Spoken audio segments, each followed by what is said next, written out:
안녕하세요. 카페 창업 전문 유튜버 덕분이네입니다. 반셀프 인테리어에 관한 알토란 같은 정보를 짧고 빠르게 핵심만 알려드리는 시간입니다.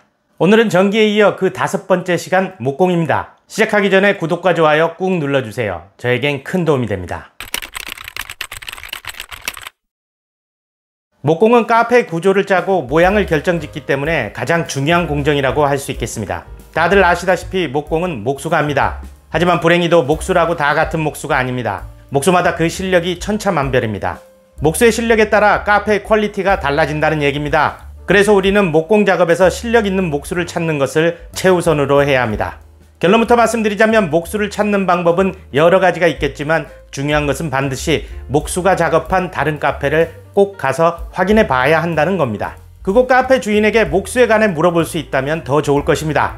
목수를 찾는 방법은 이렇습니다. 첫째, 근처 목재소에 가서 소개를 받는다. 둘째, 네이버 카페 인기통이나 모바일 앱 숨고를 통해서 견적을 요청한다. 셋째, 아는 인맥을 통해 수소문한다. 이렇게 적어도 5명의 목수를 만나서 확인해보고 비교할 것을 권합니다. 목수 임금은 오야지 목수의 경우 35만원 전후이고 부목수의 경우 25만원 전후입니다. 이렇게 실력 있는 목수를 찾았다면 이제 작업 지시를 해야 합니다. 그러려면 도면이 있어야 하고 그것이 기준이 되어야 합니다. 반셀프 인테리어 2번째 시간 도면편에서 도면 그리는 법에 대해 얘기한 바 있습니다. 손으로 그린 도면이라도 괜찮습니다. 그리고 도면과 더불어 내가 만들고 싶어하는 모양이나 스타일이 담긴 다른 매장의 샘플 사진을 준비하시고요.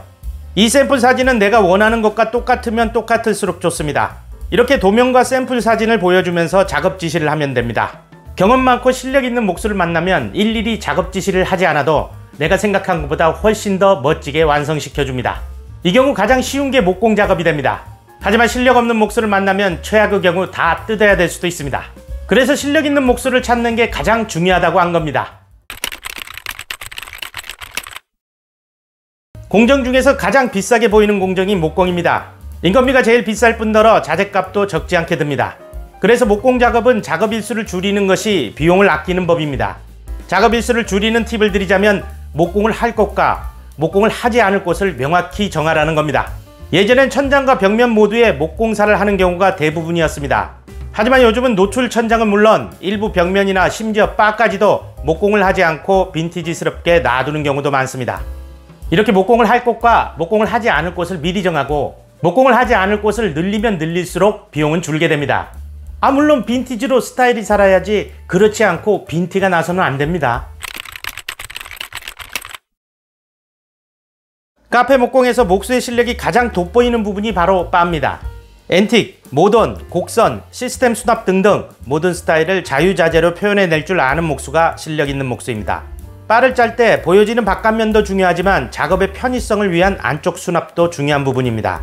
실력 있는 목수를 만나면 내가 생각한 것보다 퀄리티와 편의성이 높은 것을 제안해주고 결과물도 완성도 있게 나옵니다. 그런 목수를 만났다면 나는 큰 스타일만 정해주고 나머지는 그가 제안하는 디자인으로 믿고 맡겨보는 것도 좋은 방법입니다. 참고로 바 높이는 900 전후, 폭은 앞뒷바 각각 750에서 950, 가운데 통로는 1m 전후가 일반적입니다.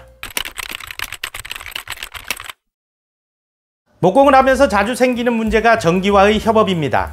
목공 전에 전기가 들어가야 하는데 순서가 바뀌면 전기선이 밖으로 노출되기 때문에 흉해질 수밖에 없는 것이죠. 이러한 문제는 엄밀히 따지면 카페 사장의 실수라고 할 수 있습니다. 왜냐하면 조명과 콘센트의 위치를 카페 사장 스스로 정확히 알지 못했기 때문입니다. 어려울 것 없습니다. 꼭 들어가야 할 위치란 건 없으니까요. 차분히 가게와 도면을 보면서 조명과 콘센트를 내가 원하는 곳에 표시해서 목수와 전기기사 모두에게 알려주면 되는 겁니다. 목공 작업이 시작되기 전에는 반드시 목수와 전기기사를 같이 만나서 전기와 관련된 이와 같은 상황을 협의할 수 있는 시간을 가지십시오. 이때 배전반의 위치도 서로 공유하면 됩니다. 카페에서 붙박이 의자를 할 경우에는 목공에서 신경을 좀 쓸 필요가 있습니다. 식당 같은 곳에서 흔히 보는 붙박이 의자와는 달라야겠죠. 우선 클래식한 연출을 위해 유럽식 몰딩을 이용할 수도 있을 것이고 좌판이나 등판에 원형의 홈을 파고 천을 방석이나 등받이 개념으로 끼워 넣을 수도 있을 겁니다. 또 엉덩이 받침 부분에 뚜껑을 달아 수납 공간을 늘릴 수도 있겠습니다. 좌판 아래 다리 부분에 경사를 주어 편의성을 높이는 것도 신경 써야 하는 부분입니다. 좀 비싸긴 해도 밖에서 가구처럼 만들어 와서 조립할 수도 있을 것입니다.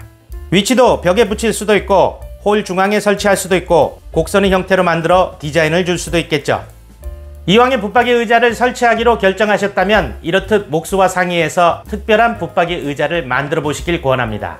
어떠세요? 도움이 좀 되셨나요? 도움이 되셨다면 구독과 좋아요 꾹 눌러주세요. 알람 설정도 잊지 마시고요. 저에겐 큰 도움이 됩니다. 이 채널이 있는 이유는 당신이 있기 때문입니다. 당신의 덕분입니다.